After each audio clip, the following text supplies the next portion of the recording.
Hi everyone, my name is Sonia, and recently everybody around me has been convinced that I'm mentally ill. So everything started when I was working in a stock exchange office. I was making good money and I got to work with famous people. It was all great. I had a best friend in the office named Bridget, and I got to go home every night to my loving fiancé Drew. That was until one night when things started to get extremely weird. Drew began calling me nonstop, worried about how little I was home. His texts and calls were starting to drive me insane. I got that he was concerned, but his behavior made hardly any sense. But it wasn't just my fiancé. I noticed that my best friend Bridget was behaving really weirdly. She started showing up to work in really expensive cars, wore only designer clothes, and her face looked like a doll from all the plastic surgery she'd gotten. When I asked her where she had gotten all this money, she said, "I'll tell you when the time is right." So I did something I shouldn't have. I snuck into Bridget's office one day when she wasn't at work. The thought of uncovering her secret was just too tempting. About 5 minutes in, I had barely found anything and I was starting to feel crazy. I had even sniffed her dirty shirt in her office closet, thinking I'd smell a rich man's cologne. But it smelled like it hasn't been washed in years. Ew! Finally, I found a paper, and what was on it changed my opinion of Bridget. She had been stealing money from her clients for the past few weeks, and not just $20 here or there. It had been hundreds of thousands of dollars. But what was most shocking was that at the end of my list, I saw my name and credit card number, and I wasn't even one of her clients. She was stealing from my tab too. Without even thinking, I brought the paper to my boss. He told me they would call the police and they'd launch an investigation. The next day, Bridget came into my office to chat. She gave me my pads that she had found on her office floor. She knew I used the silly pink pads with flowers on them. Other than being embarrassed, I knew in that instant it was over. She was going to know it was me who told on her. The next thing I knew, the police officers stormed the room and were putting her in handcuffs. She screamed at me, telling me I was going to pay for what I did. It sent a chill down my spine, but I knew she couldn't do anything. A few days later, as I was coming home from work, a huge guy dressed in all black started following me. I changed sides of the streets and watched as he changed sides with me. When I started walking faster, so did he. My heart started beating out of my chest. I was terrified, and before I knew it, I had made a wrong turn into a dark alley with only one exit. The man kept walking toward me. I scrambled around a corner trying to get away. Who knew what he would do to me? I tried to squeeze under a sharp chain fence to escape, but my hips got stuck. I could hear him walking closer and closer to me as I struggled to get out. I couldn't die here. Finally, I managed to pry the fence up just enough to squeeze my body, but my lower part got stuck. Was I going to die because of my curves? I pushed the hardest I could until I passed through, but it completely ripped the front of my shirt open. I walked home covering my chest, embarrassed and terrified. I wanted Drew to comfort me, but instead he started yelling, asking why my shirt was torn apart. Someone tried to hurt me. I thought that these words would stop Drew from being angry at me, but it only made him go crazier. So I mumbled nervously, "A hippo attacked me." I don't know how that came out, but he totally saw through my lie. I was stressed when I walked into work the next morning. Lucky for me, my boss said he was going to send me to a conference a few hours away where I would have to stay in a hotel. I would have a chance to get away from the creepy stalker. But when I arrived at the conference, things were really tense. I tried talking to clients and other stock exchange workers, but all of them looked at me like I was a ghost. I started second-guessing everything I was doing. Did my breath smell? Had I said something stupid? By the second day, people had started speed-walking away from me whenever I came near them. It was like I had the plague. People were actually afraid to come near me. I couldn't take it anymore. I cornered someone and asked her what was going on. Through tears, she told me, "He said if we talk to you, he'll hurt us. He said doing business with you would ruin us and that you can't be trusted." When I asked her who, she pointed out the window into the courtyard. Sitting there was none other than the stranger who had followed me in the alley. I felt my blood run cold. He had followed me all the way to this conference? Bridget was really willing to go that far, even from her jail cell? I had to get out of there, and fast. I ran towards the elevators, desperate to hide in my room for the rest of the day. Of course, I heard heavy footsteps behind me. I could see the stalker rushing down the hallway after me. I banged on the elevator button, trying so hard to get out of there, but the elevator was too slow. Finally, it arrived and I dove inside. The doors closed behind me just as the man reached them. For the rest of the day, I paced in my room, trying to figure out what I was going to do. Had Bridget told the man to get me, or worse? Every time I looked out the peephole, I held my breath and saw the man was walking by. I realized that I needed to get out of there and soon. If I went back home, maybe I could go to the police about what was going on. I would call Drew in the morning and tell him I was coming home. As I laid down in my bed, I felt something hard inside my pillow. I reached inside and pulled out a microphone. My heart dropped. The man had been in my room. In a panic, I searched the rest of the room. I pulled out microphone after microphone and dozens of cameras. I finally had some evidence, but at that moment,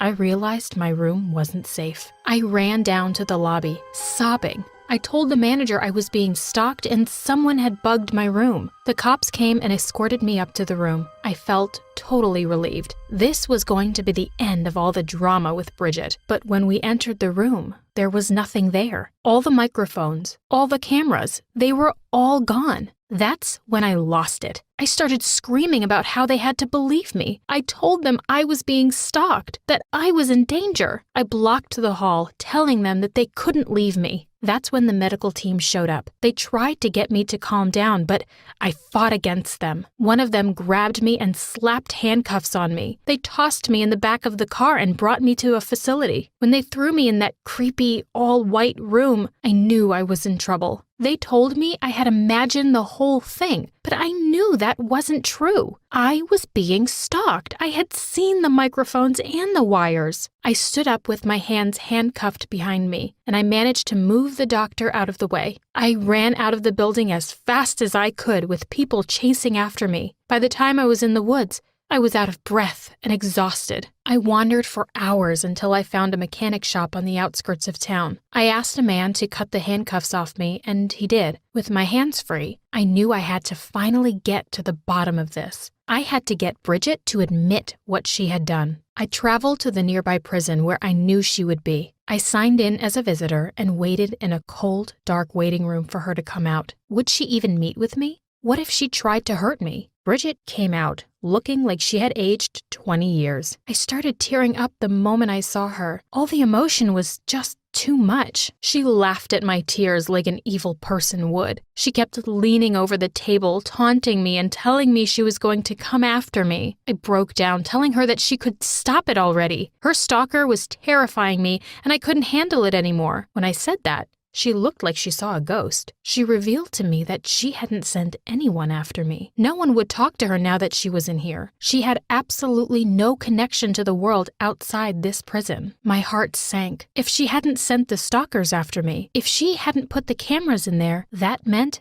I had another stalker. I asked her why she had been threatening me, and she told me it was because she was so angry that I reported her. I had enough of the conversation. I ran out of the room, leaving her yelling after me. I walked towards the subway in tears and called Drew. He picked up, sounded excited to talk to me. He told me he had a surprise for me and asked where I was. I told him I was on my way back to the hotel, but I was in tears. I broke down about everything. The stalker, the police arresting me, the bugs in the room. He sounded shocked, but he tried to calm me down. He told me to just come home. We could go to the police together and he would keep me safe, even if it meant me stopping my job for a while. I felt calm for the first time in days. We would get to the bottom of this together, and everything would be okay. But right before Drew hung up, I heard something from Drew's phone. It was the subway announcer, only it wasn't for our home city. It was for the city I was in. It was for the subway I was standing in front of. Before I got a chance to ask, Drew hung up. My heart fluttered. Had Drew come here to surprise me? I raced back to the hotel to meet him, but when I hurried up to the room,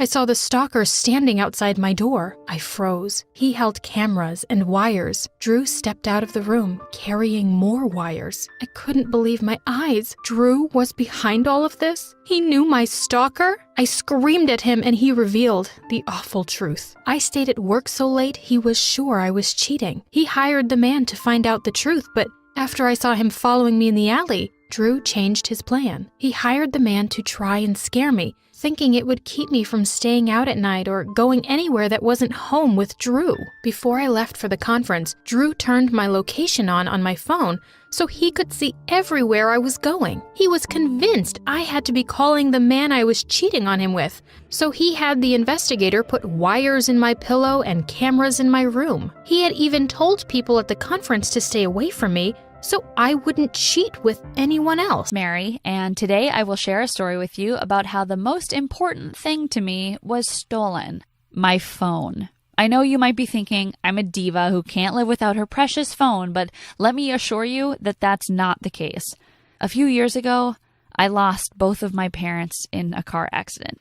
It happened on our way to my 18th birthday party. My mom had bought me balloons, and when I slightly opened the window, the wind carried the balloon right into my dad's face.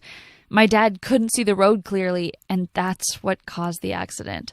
The next day, I woke up in hospital to the sad news of my parents' death.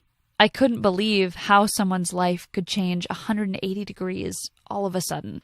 And to make it all worse, I had turned 18 before my parents passed away, so I had no other option but to live all by myself. I still went to school because I had a few months left before I graduated, and things were getting pretty tough because I was completely broke. What about my parents' money? Well, everything was transferred to the other family that was involved in the accident. You see, on top of dealing with my grief, the family whose car had crashed in the accident sued me for damages, and I ended up paying them compensation money after signing a settlement contract because Dad did not have car insurance. Thankfully, I still owned our house and didn't have to pay any rent, but I realized I had to find a job to keep food on my table. But my finals were coming up and I needed to study to get my diploma, so finding a part-time job was not easy. I applied at every place I knew, but they only needed full-time workers. I tried everywhere, malls, streets, restaurants, but no one accepted me for a job. One day, I was walking home from school, and I felt really hungry, so I went into a convenience store to buy some food. As I started eating, I heard the boss yelling at the worker, and then she fired her. So I asked that boss if they needed workers by any chance, and she said yes. And that's how I started my first job. I was happy at first, but I realized later that my salary only covered the food and basic expenses, and on top of that, I had no time left to study. While everyone my age was excited about buying the new iPhone, I had to use an old broken one my parents had bought me. I also wore my dead mother's clothes because I literally had no money. One day at school, the teacher gave us a group assignment to work on, and I ended up in a group of 5. We decided that each time we'll meet at a different house so it would be fair to everyone, and I accepted that, even though I live alone and don't even have snacks to offer them. The first meeting was at Sarah's house. Her parents were so rich. When I walked into their house, I thought I was in some museum.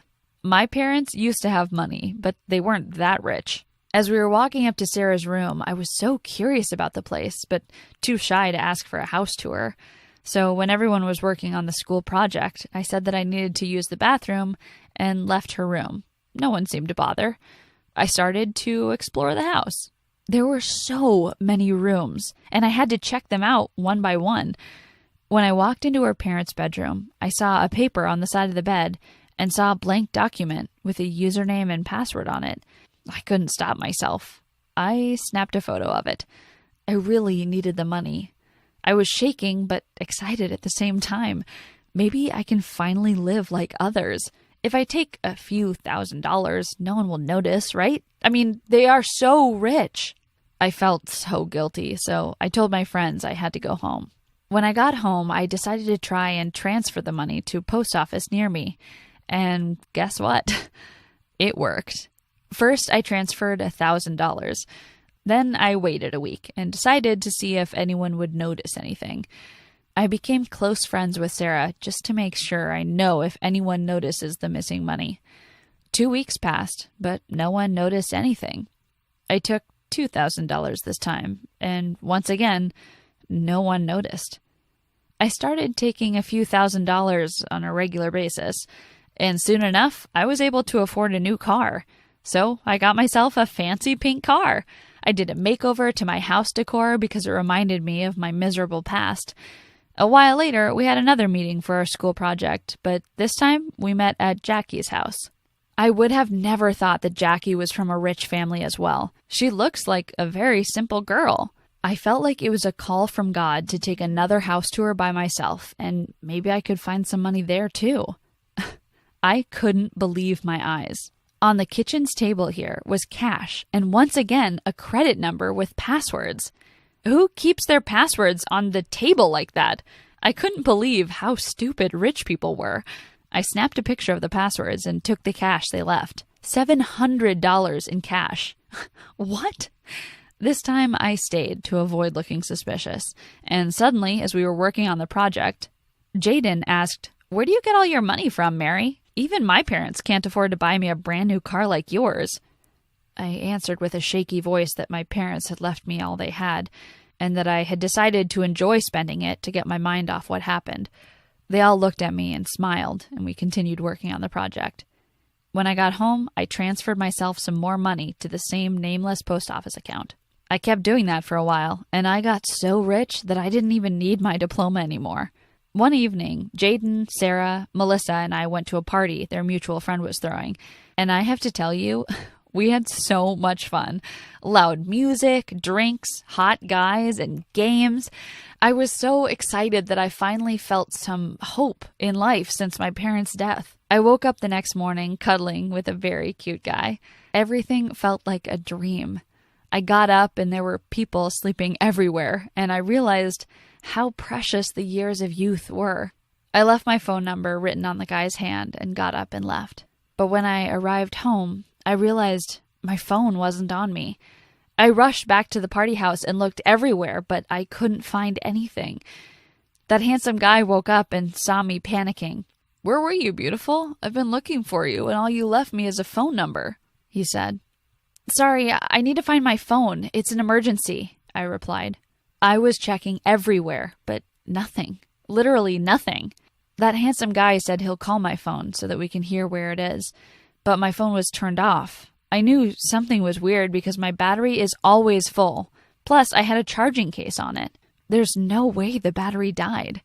I started panicking and couldn't breathe properly. I told him to do me a favor and call the guests one by one. "Relax, it's just a phone and you have enough money to buy another one," he said. No, I need this one. If I don't get it back, my life will turn into hell." He didn't ask any more questions and just helped me search for it. He called all the guests, but no one saw the phone. I made an announcement that whoever gives me back my phone will get $10,000, but that didn't help. When Jaden, Sarah, and Melissa woke up, they started searching with me. They tried to calm me down by telling me that I can easily afford a new one. I knew everyone thought that I was behaving in a weird way. It was just an old phone after all. So I went home and cried my eyes out of fear and guilt. If anyone finds out about that stolen money, I will end up in jail. I bought myself a new phone and decided to try and forget about the phone. Hopefully the person who stole it will fail to open it and just throw it away. But then it hit me. Not only had I lost the phone, but I lost the money too. Where will I get money from now since all the account info and passwords were in it? I decided to visit my rich friends again, hoping that I might find some money here and there. I went back to Sarah's house. I pretended to feel dizzy so that she'd let me stay over, and that's what happened. I stayed over at her house. We watched a movie and painted our nails, and then Sarah fell asleep. I got up and went to her parents' room. Her parents were deep asleep, so I sneaked in quietly, and I managed to get to her father's side of the bed where I found that paper that I saw earlier. I took a picture of it and went back to sleep. The next morning I woke up to a loud sound of sirens. I was so confused when I realized it's the police. The sound was so close to Sarah's house that it started to freak me out. The police walked in and dragged me right out of bed. "What's happening, Sarah?" I asked her as the police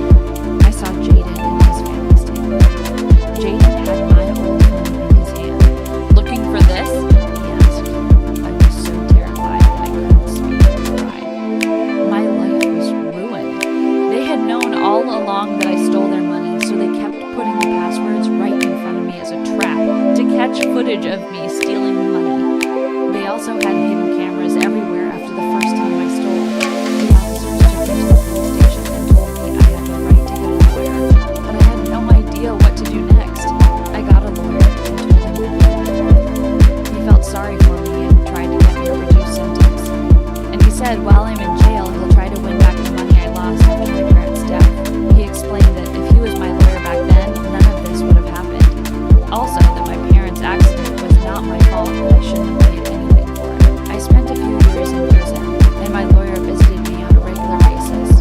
He brought me homemade food his mother prepared, and I started to have feelings for him. In a dark world where I have no one left and where everyone hates me, he gave me a chance to show the good side of me. Every day in prison, I waited for Thursday to come so he can visit me, and he did not miss a day. He always came to cheer me up with good news. I'm 24 now, and I live with this amazing person who got me out of my mess. His name is Jacob, and now we're married. I didn't get my diploma after all, but at least I got a warm home. We moved town so I can start a new life there. Jaden and Sarah's families got all their money back, and I got mine back. The prison was not a fun experience, and I wouldn't wish it upon my worst enemy, but I'm glad it's all over now, and I can live happily ever after with my Prince Charming. What do you think of my story? Please share your comments below, and don't forget to like and subscribe to the channel for more.